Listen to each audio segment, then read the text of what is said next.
Topic po natin ngayon, paano papababain ang high cholesterol ng walang gamot. Ito yung mga natural remedies, di ba? Ano ba ang cholesterol? Alam nyo naman po, meron tayong blood test, di ba? Pag nakita mataas ang cholesterol, medyo nagwo-worry tayo. Baka magbara sa puso yung cholesterol, yan ang mga complication, magbara sa utak, pati sa paa, pwede rin magbara at mas parang lumalapot yung dugo. Takot tayo dyan. Ang cholesterol level po kasi, meron niyang mga milligrams per DL eh. Normally ako bilang internist, cardiologist, bago ako nagbibigay ng mga home remedies or later on yung gamutan, kailangan lampas mga 240 milligram per DL. Kung medyo mataas-taas na, tsaka ako na binibigyan. Pero kung wala pang 240, mga lampas lang konti ng 200 kasi cut off 200. Lagyan natin 205, 210 o 220 lang. Sinasabi ko, try muna natin itong natural remedies, baka makuha naman kaysa iinom agad tayo ng mga simvastatin, atorvastatin. Maganda naman yung mga gamot, pero syempre kahit anong gamot, possible may side effect. Tsaka mas maganda walang gamot kung makokontrol mo naman eh, di ba? Lalo na kung bata ka pa, wala ka namang komplikasyon. So meron tayong 15 tips paano ibababa ang cholesterol natin. Palagay ko hindi nyo pa alam ang iba dito. Number 1, malaking tulong ang exercise. Okay? Paglalakad lang. Kahit paglalakad, may pag-aaral niyan. Mas naglalakad yung tao everyday, 30 minutes minimum, bababa ang blood pressure, bababa ang blood sugar, at tataas ang good cholesterol, itong HDL, at bababa ang bad cholesterol. Kahit konting lakad lang, malaking tulong na yan.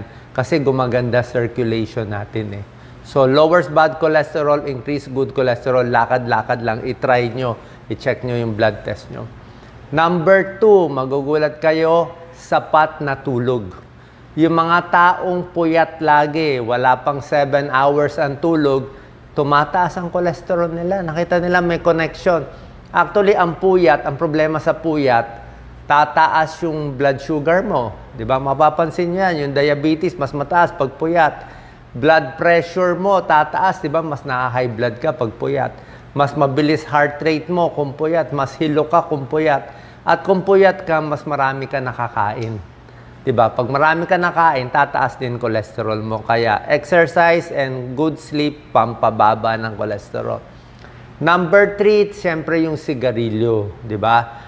Bukod sa pagkain, ang sigarilyo kasi, sinisira niya yung mga ugat eh.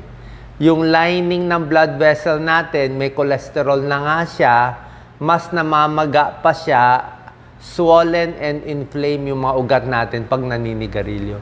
Bukod pa sa taas ng cancer risk, di ba? So, tigil sigarilyo, pati alak din eh, nakakataas din ng cholesterol po yun. Number 4, pag-inom ng sapat na tubig, malaking bagay. Sasabihin mo, Doc, ano connection ng tubig sa cholesterol?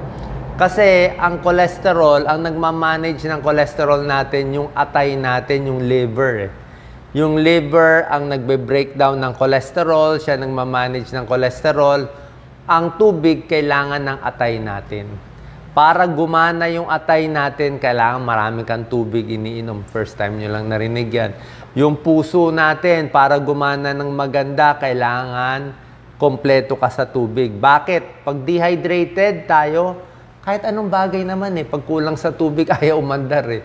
Mga halaman, wag mo tubigan, o hindi yan bubunga. Kahit itong tinatanim ko ang mangga, eh, lagi ko nilalagyan ng tubig. Eh. So kahit ano, pag walang tubig, mas kulubot ka. Walang tubig, mas nag-heart failure. Pati atay, walang tubig, hindi gumagana. Walang tubig, hindi ka makadumi, hindi ka makaihi maigi. Paano? Masyadong matigas ang dumi, masyadong madilaw ang ihi. Water, 8 to 10 glasses. Pinakamaganda. Okay? Isa pang tip, pampapayat. Sabi mo, Doc, tubig.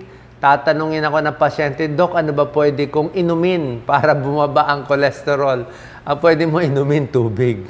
Doc, pwede ba mag-juice, orange juice, pineapple juice? Siyempre, hindi pwede. Sinabi na nga, kailangan natin magpapayat, mag-juice ka pa, di ba? Healthy naman yun eh. Healthy kung hindi tayo overweight, ha? Doc, pwede ba buko? Pwede Pwede naman buko. Kaya lang matamis pa rin yung buko kahit anong gawin mo eh. 55 calories per glass of buko. Tubig na nga. Pwede bang iced tea, soft drinks, kung ano-ano pang iniinom, tubig na lang, pampapayat para bumaba cholesterol. Okay? Kung gusto nyo, tsaa o lemon water. Konti lang lemon para hindi mataas calories. Number 5, very important bababa cholesterol nyo dito sa number 5, soluble fiber. Ano ang soluble fiber? Yan ang oatmeal. Di ba? Oatmeal. Araw-araw, mag-oatmeal kayo sa umaga. 1 cup of oatmeal a day, bababa ang cholesterol mo ng 20 to 30 points. Kaya pag cholesterol mo 230 milligrams per DL, sobra ka. Mag-oatmeal ka araw-araw, bababa yan siguro hanggang mga 205 na lang bababa. So, oatmeal, may soluble fiber. Parang walis-walis siya fiber. Mga gulay. Lahat ng gulay, high in fiber. Kangkong, okra, talong, lahat ng favorite natin, mga spinach, broccoli, ampalaya, lahat yan napakaganda. High in antioxidant. So, pag maraming kangkong kinakain or spinach, di ba? Pag kumain kayo ng maraming gulay, anong mangyayari sa dumi nyo? Di ba? Ang ganda ng pagdumi nyo. Di ba? Kasi nga para siyang walis puro siyang mga fiber. Itong mga soluble fiber, pag kinain natin, mapupunta yan sa bituka natin, di ba? Kailangan sasabayan nyo rin ng maraming tubig. Hindi kayo pwede kumain ng high fiber diet ng kulang sa tubig. Yung mga brown rice, wheat bread, at itong mga gulay. Pag nakain nyo yan, inom kayo maraming tubig. So itong mga parang walis-walis na gulay na to, pupunta sa tiyan, makukuha niya yung taba ng katawan. Tunay po to. Mas nakukuha niya yung taba, natatrap niya yung fats, nalalabas niya. Maganda na pagdumi mo, good for almoranas, good for anal fissure, good for constipation, bababa pa cholesterol mo sa mga gulay at oatmeal. Yan. Mansanas, pwede rin, di ba? May yung balat. O pears, pwede rin. O munggo, pwede rin. Fibrous din yan, mga beans. So, itong mga gulay talaga, napakaganda. Bababa cholesterol mo. Huwag lang masyado mamantika. Number 6, gusto natin to, bawang. Di ba, tinuro ko sa inyo? Bawang, lutuin lang konti, isama sa pagkain, bababa ang cholesterol mo, pero a few points lang. Gaano karaming points ibababa? Iba-iba Medyo mababa lang. Siguro mga 4 points, 5 points lang ibababa sa garlic. Tapos, sa blood pressure, ibababa, mga 3 points lang, konti lang. 3 millimeters mercury, konti lang.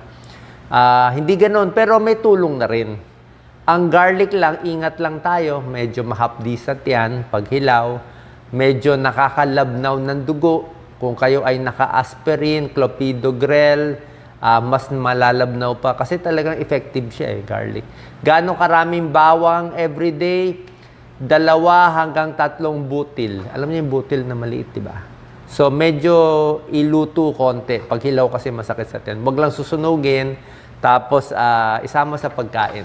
Huwag yung bawang lang kakainin, sasakitan tiyan mo. So, pwede with meals, with salad, o ano. Number 7, soy product. Okay? Munggo, tokwa, tofu, soybeans, may tulong. Hindi ko sinabi taho, Taho matamis Oo, basta yung yung tokwa mismo. Hindi tokwa at baboy, tokwa lang at suka. So tofu, soy milk, yogurt, may tulong. Nakakababa ng cholesterol din siya. Number 8, syempre, isda, tsaka omega-3 fatty acids, na mataas sa omega-3 fatty acids. Alam nyo naman yung mga isdang mataas sa omega-3, di ba? Pwede ang sardinas. Okay, sardinas lang kung may gout, konting ingat. Pag may gout, mataas uric acid, iwas sa sardinas. Pero kung hindi naman, okay ang sardinas, pwede ang tuna, salmon, mahal. Kahit bangus, okay na rin yan, tamban. Lahat ng mga isda natin, napakaganda. Mataas sa omega-3 fatty acids, bababa ang triglyceride. Okay, mababawasan ang heart disease. 3 times a week isda, pwede. Okay, prito, mas maganda hindi prito Gawin na lang paksiw o ibang luto. Kung magpiprito man kayo, konting mantika lang. So bukod sa isda, number 9, avocado. Avocados, maganda. May oleic acid, good fat siya, nakakababa ng cholesterol. Pwedeng a few slice, okay? Medyo mataas sa calories yung avocado, pero maganda rin siya sa cholesterol. Number 10, mansanas. Ang pwede lang talaga mansanas, nakakababa ng cholesterol. Pears, pwede rin, kasama yung balat. Strawberry, pwede rin. Huwag na lagyan ng maraming cream at gatas. Siyempre, ayaw natin full cream milk, di ba? Full cream milk, bawal. Mga low-fat milk lang tayo, dun lang tayo. So, konti lang. Pears, apples, berries. Number 11, pagdating sa mantika, sa pag-aaral kasi olive oil eh. Kaya lang mahal ang olive oil. Ang maganda kasi sa olive oil, kahit malamig, hindi siya tumitigas. Hindi katulad ng ibang taba, talagang pag nalamigan, lagay mo sa ref, di ba tumitigas? Di ba? Lagay mo yung adobong baboy mo na niluto, lagay mo sa ref. Sebo eh. Di ba? So pag kinain mo yung adobo, ang daming mantika sa kanin, mainit, pagdating sa tiyan, baka magsebo yan. So, yan ang problema. May taba na nagsesebo. Yun yung ayaw nating saturated fat, mamaya. So, olive oil, a little better, pero mahal. Kung iba yung mantika nyo, okay lang, pero konti lang ilagay nyo. Ha?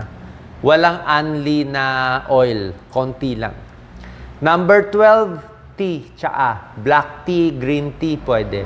Black tea, green tea, may antioxidant, nakakababa ng cholesterol, may anti-cancer properties pa ang green tea. Ingat lang sa cream, sa honey, sa sugar. Number 13, ito kalaban natin, okay?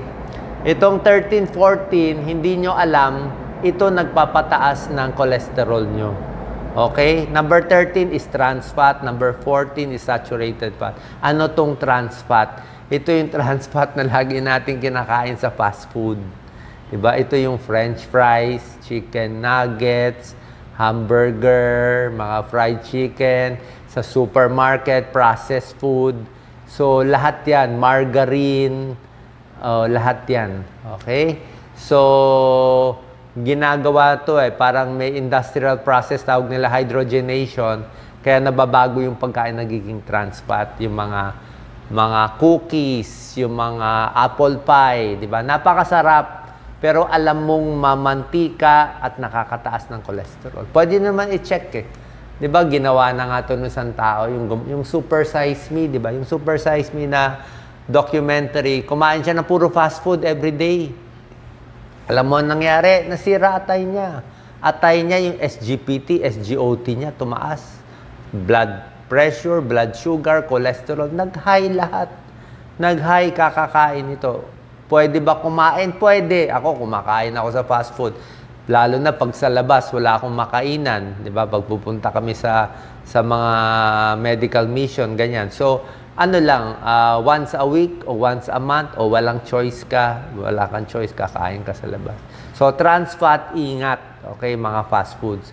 Number 14, saturated fat. Saturated fat, ito yung taba talaga mismo. Mga sinigang na baboy, taba ng baka, yun talaga fat. Okay, manok, yung balat mismo, may saturated fat. Butter, cheese, full cream milk, ice cream, yan talaga yung mga fatty foods. Okay? So, saturated fat, ibig sabihin niya, solid yung taba sa room temperature. Nakita niyo, matigas yung butter, di ba? So, yun na nakataba. Number 15, syempre, dapat relax din tayo. Okay? Ang chronic stress. Lagi ka nai-stress, tumataas ang cholesterol mo. Bakit? Syempre, chronic stress, hindi ka makatulog. Diba? Pag puyat ka, kakain ka. Pag chronic stress, lagi kang stress, lagi ka nagugutom. Kung ano-ano naisip mo, di mo makontrol yung pagkain mo. Pero mas relax, mas kalmado, mas bumababa din yung mga cholesterol, sugar, at blood pressure sa katawan. So, lastly, yung matatamis. Alam naman natin, mga donut, diba? Masarap lahat yan, yung mga sausawan, and especially restaurant food. Pag nag-restaurant talaga tayo, talagang gagawin nilang masarap, malasa, hindi po pwede. Kailangan malakas talaga self-control natin. Okay? Kasi may pag-aaral, mas mahaba ang buhay ng mas payat. So, tubig lang, kain lang sa bahay, and lastly, tuturuan ko kayo. Ang last tip ko, very important, ano ang processed food sa unprocessed food? Okay? Unprocessed food, ito yung binigay ng Diyos sa atin. Binigay ng Diyos na food. Yun ang healthy. Processed food na hinalo-halo na natin. Ano yung unprocessed food na healthy? Let's say, patatas. Pwede ka kumain patatas, baked potato. Diba? Anong ginawa natin sa patatas? Ginawa nating french fries. Ginawa nating potato chips. So, hindi na healthy. Karne. Pwede naman karne. Beef, pork. Pag karne mismo, chicken mismo, yun lang mismo kakainin mo. Pwede. Pero anong ginawa natin sa chicken? Ginawang fried chicken, chicken nuggets, marami tayong binago-bago. Diba? Kaya nag-iba na siya. Yung karne, ginawa natin langgunisa, ginawa natin, pinrases natin maigi, kaya nag-iba-iba na. Kamatis, diba? Pwede ka kumain ng kamatis. Gawa ng Diyos yan. Kamatis, anong ginawa natin? Ginawang ketchup, kung ano ginawang sauce, na pag ketchup kasi maalat na.